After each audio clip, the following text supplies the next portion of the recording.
Welcome back. We're the Bourbon Junkies. He's Dan. I'm Sean. Tonight, we got a little treat for ourselves mostly. Bardstown. No, Bardstown. Bardstown whiskey.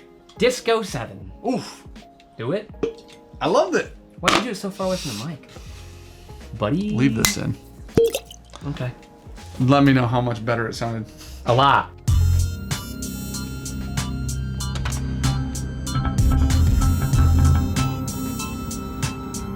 Listen, gosh, dude, every time Why I do did you it, I keep spilled doing whiskey. that? Yeah. We're gonna review Bardstown Disco 7 today. Disco means discovery, not discography, if you thought that. No one thought that. Let me get this for you. There have been obviously 7 of these releases. 8 is actually probably out any moment now. Yeah. When this video comes out. This is the most interesting blend I think they've done.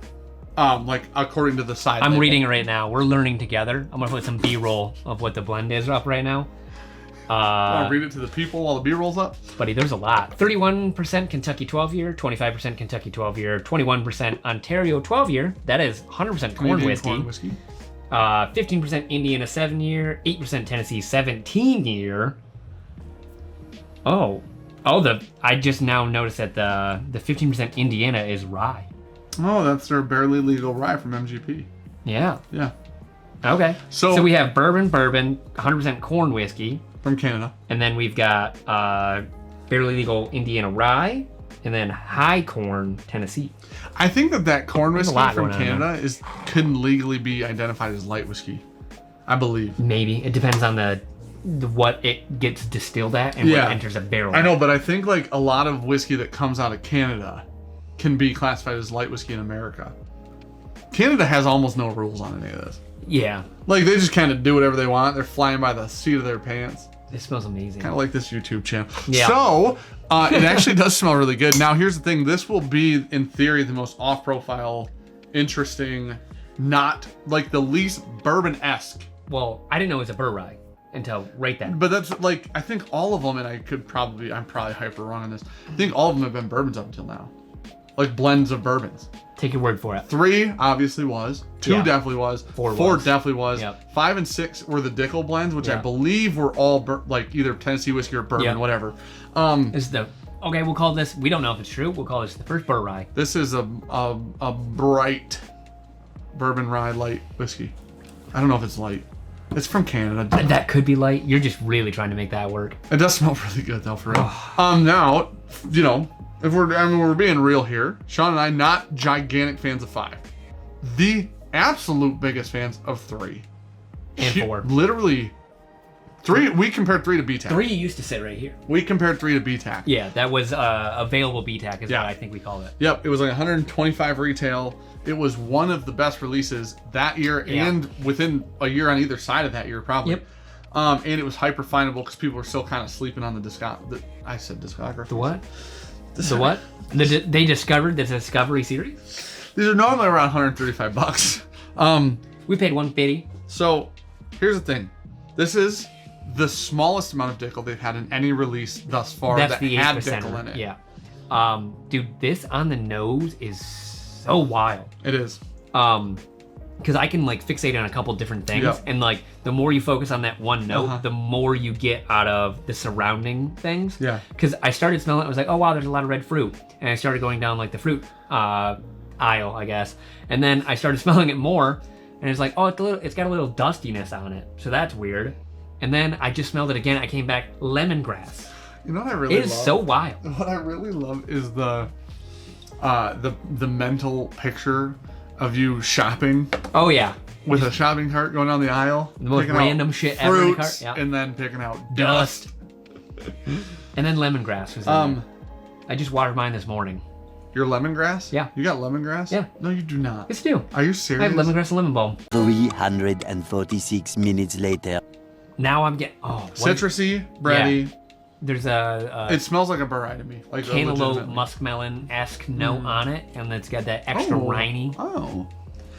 So berets often, like a lot of them, like the Foregate Beret, Lost Monarch, Matt's ADHD Whiskey's blend. A lot of these berets have the bready.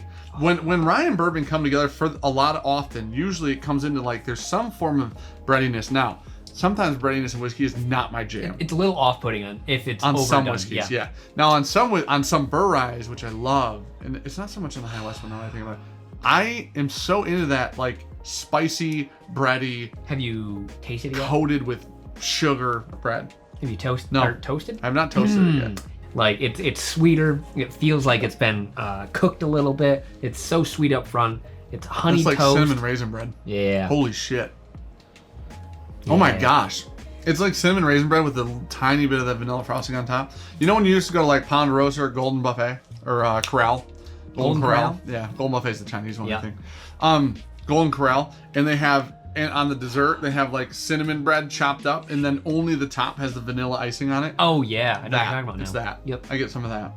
That's super good. Because it's that dark bread. That's really good, actually. That is really, really good. Man. I don't know that I expected to love this. No, because, okay, here's what happened. 5 took a real left turn for us. The Dickel was way too much. They blended less into 6. Which we liked more than 5. We did like 6. And then 7 came out with a tiny little bit. And we're like, all right, gotta try it. Gotta try it. And super interesting with the corn whiskey being in there too. I think they've done a really good job. To your point, 2, 3, and 4 were monsters for us, and all 3 of those hit our flavor profile. But those were monster bourbons, right? What they were, but they were hit really good. They hit our flavor profile, like what we prefer, heavy, right? Yeah.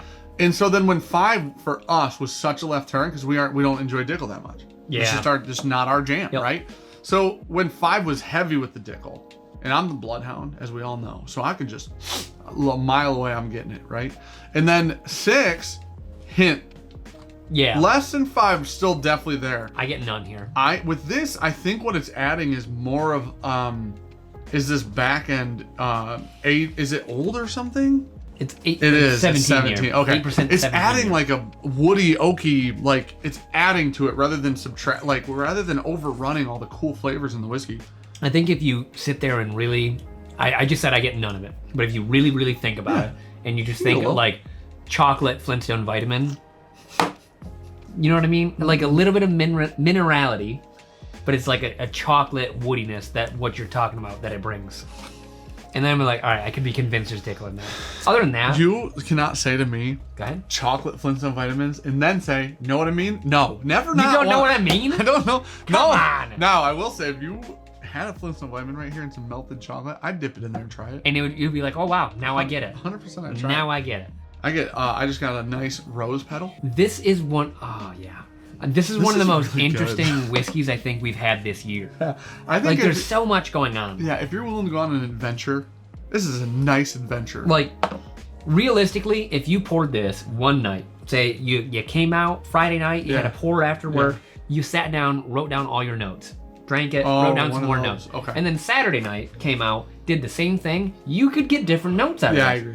Like, it's so wildly layered with different notes and flavor profiles. Yeah. It's interesting. I do like it a lot. In a good way. I've never had a problem with pricing on Discovery Series. They always have interesting stuff, or they've always had like hyper age stuff. Yeah. Or I mean, the average age on this is really high. Yeah, what's the 7 lowest? is the lowest. Okay. Yeah. Lowest age is 15%. Man.